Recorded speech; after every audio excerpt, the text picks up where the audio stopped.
قول ثابت چیز یا رسول الله؟ گو کسی گو اشهد ان لا اله الا الله و ان محمد رسول الله و یه با در گورشان سه سوال میتیم.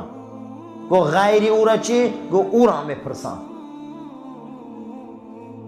قرآن تحذیره، ما را آگاه میکنه، ما را از صراط میگذرانه، ما در لحد میپرسن ما را. و جاءت سکرت الموت بالحق.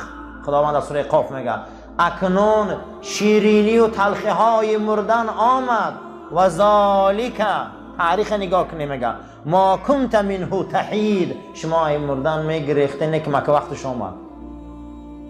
از یک آدم گویی که میمریم تلخ کف میشود، لیکن کی همی دنیا در زنده یوخی؟ کی در دنیا ابدی میمونه؟ شما میگه این مردن میگریزه که می شیرینی و تلخیاش میبیو. و جاءت سکرت الموت بالحق، فرا رسید این تلخی و شیرینی های مردن.